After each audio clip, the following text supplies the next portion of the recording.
9, 8, 7, 6, 5, 4. Command start. 2, 1. And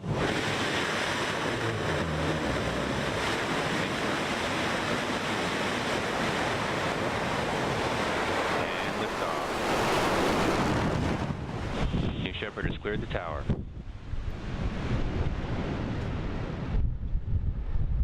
There you have it, a spectacular launch of New Shepard, live from West Texas.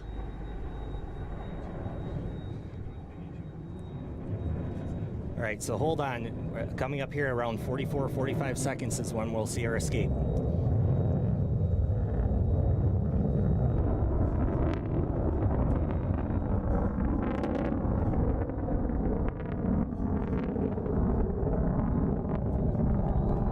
There it is, 70,000 pounds of thrust pushing that crew capsule at 400 miles an hour. And the BE-3 engine remains on. The booster continues to space.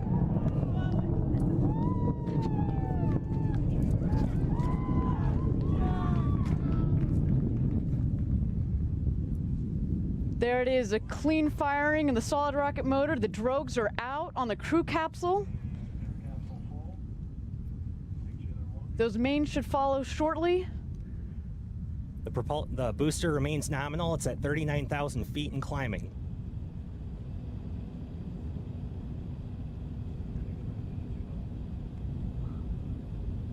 Wow, and look how stable that crew capsule is coming down. Yeah, it looks wonderful.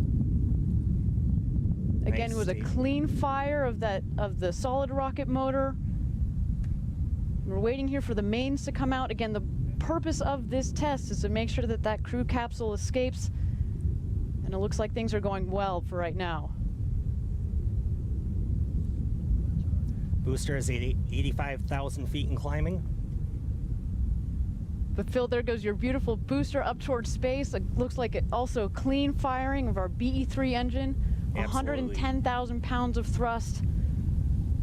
Right, we should note 110,000 pounds of thrust off the pad, but actually we have to throttle down shortly after our planned escape, simply because while we lost the aerodynamic benefit of the crew capsule, And there go the mains. Okay, so those 3 mains are reefed right now to keep them small. The reefing will remove shortly to fully expand, as you can see. All 3 mains. There you go, full inflation.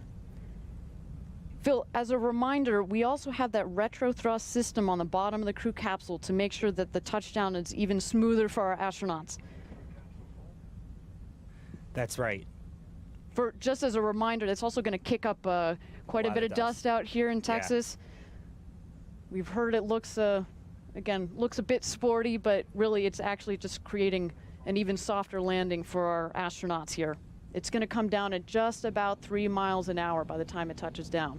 That's right. And to update our viewers, the booster is currently at 240,000 feet and climbing and has just experienced main engine cutoff. Beautiful. It continues its ascent to space.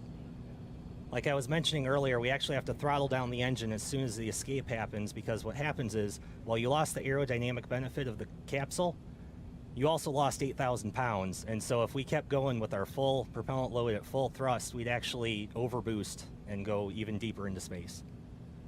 But let's focus back on the crew capsule. That's right. You see the hills of West Texas in your screen. A nice, smooth 15 miles an hour or so on that crew capsule. If you're an astronaut in there, it'd be a nice, smooth ride. It would have been exciting, certainly, but most importantly, you'd be safe, right? You'd be finally catching your breath and watching those mountains come up around you.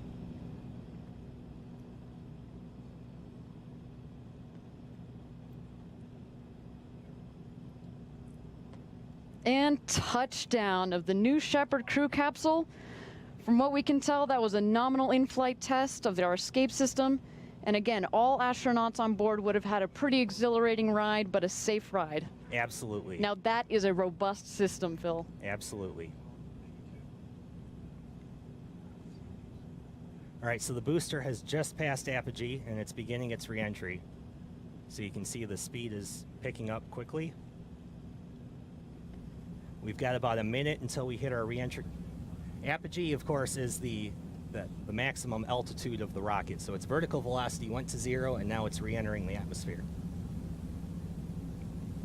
So Phil, we've got a couple of subsystems up there in that ring fin. We've got the drag brakes that are gonna come out at about 20,000 feet. They're gonna cut the speed in half. We also have the wedge fins that come out of the ring fin. That's to help with stability, in addition to the ring fin itself, which helps centralize the pressure. It keeps the rocket upright as it's coming into land. Correct. The ring fin shifts the center of pressure backwards, and we're about 12 seconds out from those wedge fins deploying. And that also creates additional stability, passive stability for the booster during re-entry. And there they go. Again, I want to thank our viewers for joining us for this live test of our new Shepard rocket.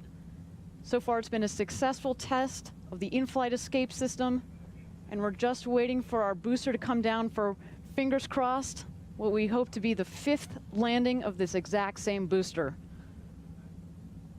So we're at 120,000 feet and falling. 100,000 feet.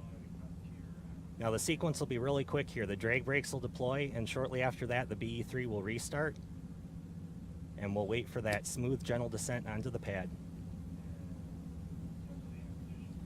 And again, it's the ability of that BE-3 engine to thrust down all the way to 20,000 feet to give it the precise, soft landing.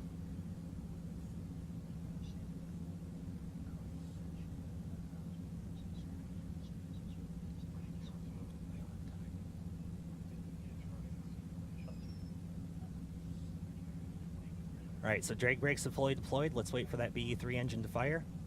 And watch that speed falling pretty dramatically.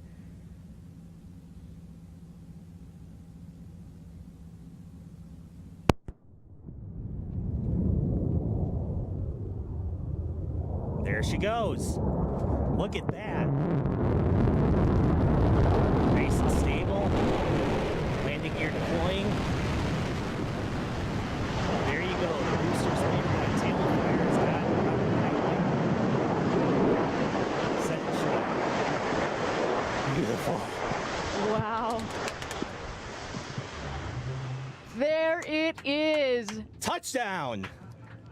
There you go, new Shepard. Look at her. What a test. Phil, I don't know about you, but I'm going to be raising a glass to both the booster and the crew capsule this evening. Yeah, me too. What an extraordinary test and a tremendous final flight for both craft.